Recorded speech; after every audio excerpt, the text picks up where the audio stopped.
Hi friends, welcome to சமையலை சுவாசம். இன்றைக்கி நம்ம குழம்பு ரெசிபி தான் பார்க்க போகிறோம். பொரிச்ச குழம்பு. இந்த குழம்பு பண்ணுறதுக்கு நமக்கு புளி கரைக்க தேவையில்லை, பருப்பு வேக வைக்கவும் தேவையில்லை. டக்குன்னு 10 நிமிஷத்தில் காலையில் லஞ்ச் ரெடி பண்ணும்போது இந்த குழம்பு ரெடி பண்ணி பாருங்கள். சூப்பர் டேஸ்ட்டாகவும் இருக்கும், குயிக்காகவும் பண்ணிடலாம். இந்த குழம்பு ரெசிபி எப்படி பண்ணலான்னு பார்க்க வாங்க வீடியோக்குள்ளே போகலாம். அதுக்கு நான் இன்றைக்கி 3 கத்திரிக்காய், 1 முருங்கைக்காய், 1 உருளைக்கிழங்கு எடுத்து வச்சுருக்கேன். இது இந்த மாதிரி கட் பண்ணி எடுத்துக்கலாம். க்ளீன் பண்ணிவிட்டு கட் பண்ணி எடுத்துக்கோங்க. உருளைக்கிழங்கு தோல்லாம் எடுத்து வச்சுக்கலாம். இப்போ ஒரு ஸ்டவ்வில் ஒரு பேன் வச்சுக்கோங்க. அதில் ஆயில் ஹீட் பண்ணிக்கோங்க. 1 ஸ்பூன் அளவுக்கு சீரகம் ஆட் பண்ணிக்கலாம். சீரகம் நல்லா பொரியவும் கறி லீஃப் ஆட் பண்ணிக்கோங்க. இது கூடவே ஒரு துண்டு அளவு பிரிஞ்சி லீஃப் ஆட் பண்ணிக்கோங்க. ஒரு துண்டு பட்டை, கிராம்பு, ஏலக்காய் இதெல்லாம் ஆட் பண்ணிக்கலாம். இந்த மசாலா ஐட்டம்ஸ் எல்லாமே நல்லா பொரிஞ்சு வரவும் இது கூடவே நம்ம ஒரு பெரிய சைஸ் வெங்காயம் ஸ்மால் பீஸாக கட் பண்ணி வச்சுருக்கேன். அதையும் இது கூட ஆட் பண்ணிக்கலாம். இந்த மாதிரி நீல வாக்கில் கட் பண்ணிக்கோங்க. வெங்காயம் லைட்டாக கலர் சேஞ்ச் ஆகிற அளவுக்கு மட்டும் நம்ம இதை வதக்கி கொடுத்துக்கலாம். வெங்காயம் லைட்டாக கலர் சேஞ்ச் ஆனால் போதும். இது கூட நான் 2 மீடியம் சைஸ் தக்காளி எடுத்து வச்சுருக்கேன். அதையும் இது கூட ஸ்மால் பீஸாக கட் பண்ணி ஆட் பண்ணிக்கலாம். வெங்காயம் தக்காளி நல்லா வதங்கி வரட்டும். இதுக்கு தேவையான அளவு சால்ட் நம்ம இந்த ஸ்டேஜில் ஆட் பண்ணிக்கலாம். சால்ட் ஆட் பண்ணிவிட்டு வெங்காயம் தக்காளி லைட்டாக குழஞ்சி வர அளவுக்கு ஒரு 2 நிமிஷம் மட்டும் வேக வச்சா போதும்.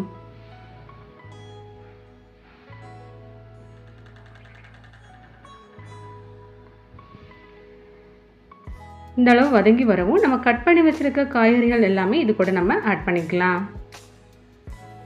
இது கூட வாழைக்காய் இருந்தால் கூட ஆட் பண்ணிக்கோங்க, உங்கள் விருப்பம்தான்.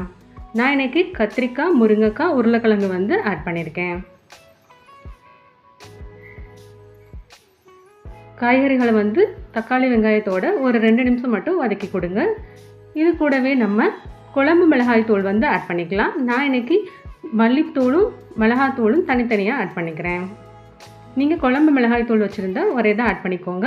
அது கூடவே 1 ஸ்பூன் அளவுக்கு கரம் மசாலாவும் மறக்காமல் ஆட் பண்ணிக்கோங்க.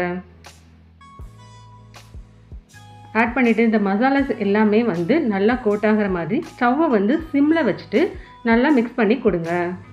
இப்போ ஒரு மிக்சர் ஜார் எடுத்துக்கோங்க. அதில் 3 பல் பூண்டு, 1 துண்டு இஞ்சி, 1 ஸ்பூன் அளவுக்கு கசகசா, 1 ஸ்பூன் அளவுக்கு சோம்பு ஆட் பண்ணிக்கலாம். இதில் 1 சில் அளவுக்கு தேங்காயும் ஆட் பண்ணிக்கோங்க. ஒரு 2 ஸ்பூன் அளவுக்கு பொட்டுக்கடலை. இது எல்லாமே நம்ம தண்ணி ஊற்றி ஃபைன் பேஸ்ட்டாக அரைச்சி எடுத்துக்கலாம்.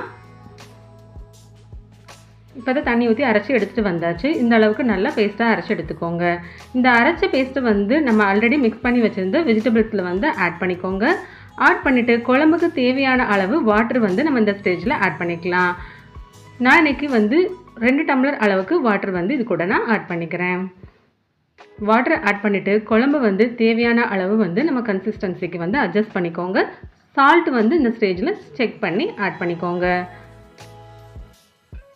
அவ்வளோதான். வெஜிடபிள்ஸ் மட்டும் கட் பண்ணால் நமக்கு ஒரு 5 மினிட்ஸ்க்குள்ளேயே குழம்பு ரெடி ஆகிடும். இப்போ நம்ம இதை ஒரு லிட் போட்டு க்ளோஸ் பண்ணி வச்சுட்டு வெஜிடபிள்ஸ்லாம் வேகிற அளவுக்கு ஒரு 2 to 3 மினிட்ஸ் மட்டும் வேக வச்சா போதும். நான் ஒரு 5 மினிட்ஸ் மட்டும்தான் வேக வச்சேன். பாருங்கள், சூப்பர்வான பொரிச்ச குழம்பு ரெடி ஆகிடுச்சு. நல்லா இந்த அளவுக்கு காய்கறிகள்லாம் வற்றி வந்துடுச்சு குழம்பு.